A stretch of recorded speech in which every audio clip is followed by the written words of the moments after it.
An oft-uttered idea throughout the house in Fata Morgana is that of the characters in the story entangled in misfortune simply wanting to live a quiet, peaceful, and unremarkable yet happy life. An ordinary, mundane, and satisfying existence. In almost every single arc, that is a primary ambition of one of the key characters. That is their hope to cling on to, and it isn't an unreasonable hope at all. It's a miracle given their varying yet awful circumstances, but miracles are not impossible, and holding on to that possibility in the darkness can make those dreams of mundanity spectacular and life-affirming in their own way. Everyone born into the world deserves a chance to live, a chance to express their true selves and be free, or in some rare cases, to temper the unsavory parts for the benefit of themselves and those around them. Everyone deserves a chance to bask in the light, to be treated as ordinary, equal existences whatever their circumstances, and to live their life and leave their mark on the world. But this setting is nowhere near accommodating enough to allow for that idealistic endeavor, so it oppresses those labeled as deviants for one reason or another. They have it much harder than most, and the world does everything it can to stifle that light. However, Michelle sums this profound conflict up beautifully upon discovering Morgana's sad corpse for the first time and looking at the faint light that poured into the room she was captive within. And he wonders, had they yearned for more light, or had they come to despise the tiny patch of it that trickled into the room? And this is a line that instantly struck me and stuck with me, not just as one of the most important in the story, but as such an effective metaphor for the dichotomy between hope and despair. You can view a sliver of light just peeking through the darkness as a harsh tease of a better life that will never come to fruition. Or you can hold on to hope, even in the most brutal circumstances. And those who do can find fulfillment. This concept of this tiny ray of hope applies to Michelle and Giselle, both of whom continue to have a faint ember of it throughout their lives and afterlives. Even when Michelle believed it had gone after his torture and years of torment in the mansion, and even though Giselle buried it when she became the maid through hundreds of years of agonizing waiting. Yet, they never completely, properly stopped viewing that light as an invitation to happiness and salvation. Not deep down. They tried to, but they couldn't help but hold on to hope, as much as they thought they had cast it off. Yet that line from Michelle is actually what I view to be the first half of a two-parter to form the thematic crux in the series, with the second line being uttered in A Requiem for Innocence. Jacopo told a poor, pained girl in the slums once that the sun even reaches this deep, dark corner of the world. That very same light that Michelle wondered if Morgana yearned for or cursed, it still reached those difficult but happy and ordinary times in the darkness of the slums. That battle with hope was a constant fixture in Morgana's life, one that she ultimately lost and gave into, deciding that she'd rather see the light as something to despise rather than hope for, and eventually deciding to dwell in pure darkness. Wrong and right are pretty nebulous concepts to apply to this story in most cases, but even still, I'd say that Morgana wasn't wrong to curse anyone given what happened to her. But she gave up on there being any hope for happiness for her, and only found it again after being dragged into the light, kicking and screaming by Michelle. Whereas Michelle and Giselle never went that far. They almost did, but they never completely succumbed, and the flames of their light and love never burnt out in totality. Morgana told Michelle two very important things. Firstly, that she is the only person who truly understands him, and secondly, that they are very much the same. And she was sort of right about the first one. She did understand him, or at least his suffering, even if she wasn't the only one. But she wasn't completely correct, because she was wrong about assuming that they were the same. They just weren't. They both suffered unimaginable things, but Michelle never gave in, never wanted to curse anyone who had reduced him to such a shell because he kept hoping that there was purpose in not giving in to hate and believing in people. Of course, their circumstances were quite different. Michelle was dealing with his brothers here, who had offered him years and years of love and evidence that there may have been a misunderstanding.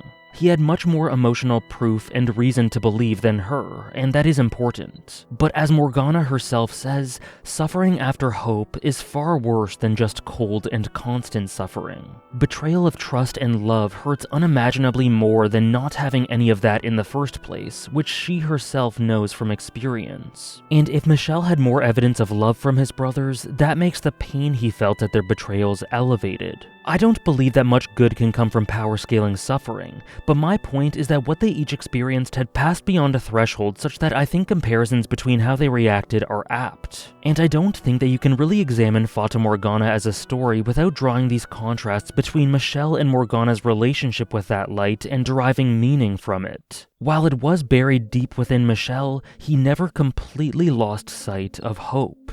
But for me, Morgana did. She totally gave in. Yet, there are a couple of key things here that make me believe that while she didn't believe, she wanted to learn how to believe again deep down. Firstly, there are her constant temptations to try to get Michel to give in to his darkness and hate and curse his family just as she cursed the men who destroyed her. She tries to turn him for years and years, and knowing what we know about her, we can try and surmise why she would do that. If she truly was this cold, detached, and uncaring witch who didn't give a lick about anything anymore, why was she so concerned about Michel giving in to darkness? In my eyes, the answer couldn't be more obvious. It's because she wasn't secure and confident in her path. Why else would she do that if not for validation, or a way to quell her loneliness? She became the witch of the mansion and cursed them all, and she says she finds happiness, gratification, and fulfillment from that. But her constant taunts to get Michel to turn come off as desperate attempts to prove to herself that her actions were the right path. If Michel were to give in, she'd rejoice and believe that the world has no hope for happiness because at that point, it'd be easier to accept. But she wasn't confident, and that's why she wanted validation through Michel.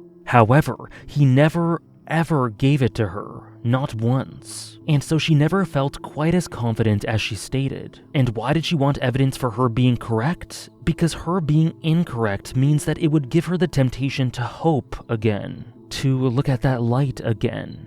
Every time she did in the past, she was burned, and her soul couldn't take being hurt again, so she needed Michel to prove to her that hope is a falsity. But he didn't, and she had to see once more that hope was possible, which exposed her to the potential for more pain. And yet, in the end, this is something she was never 100% sure of in the beginning, and Michel helps give her what her soul really yearned for, even if she feared it all the same. The second point for why I believe Morgana wanted to learn to believe again is a bit more peripheral, but the white-haired girl, as a manifestation of Morgana's compartmentalized emotions and feelings, says something very telling early on.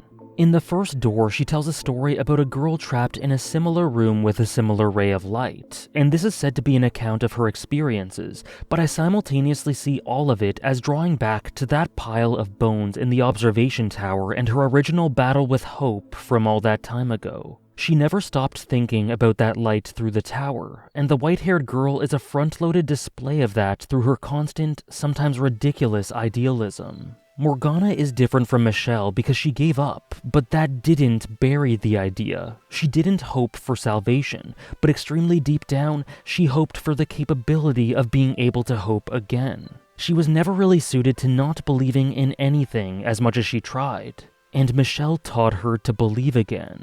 This idea is present once more in Ascento Del. One of the most enduring mental images that this side story evoked from me was that of Imeon, cast out, misunderstood, thrown away and looking for a place to die, yet silhouetted against the luminous stained glass window of the Archangel, searching forever for a place to die. He may have given up hope, but once again, where did he often gravitate to?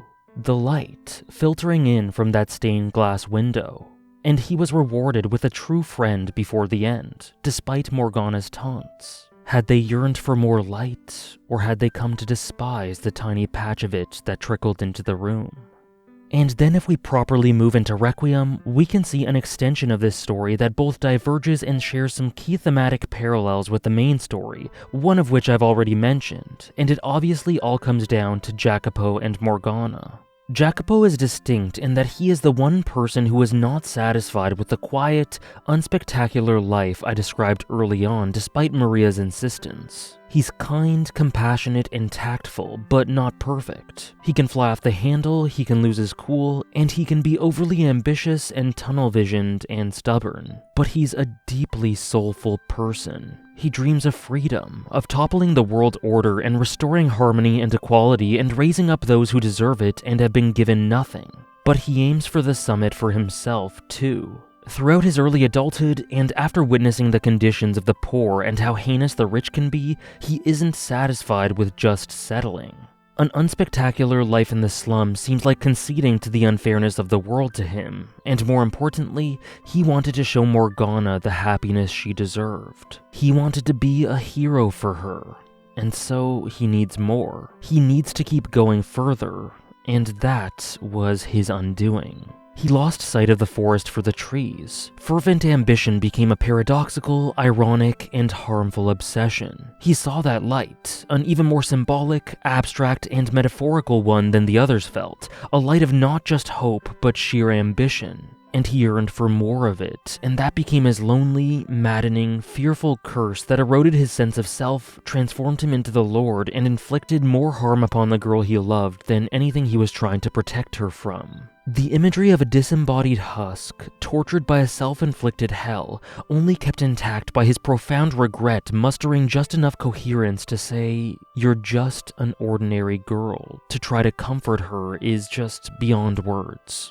How effective a metaphor to convey his sheer sadness and regret. He could never do enough to atone, but if anything, he wants her to remember that he cared for her. And in the end, the quiet life he constantly rejected didn't seem so bad in hindsight. Maybe the light he was searching for was one he had and averted his eyes from the entire time during those 3 years in the slums.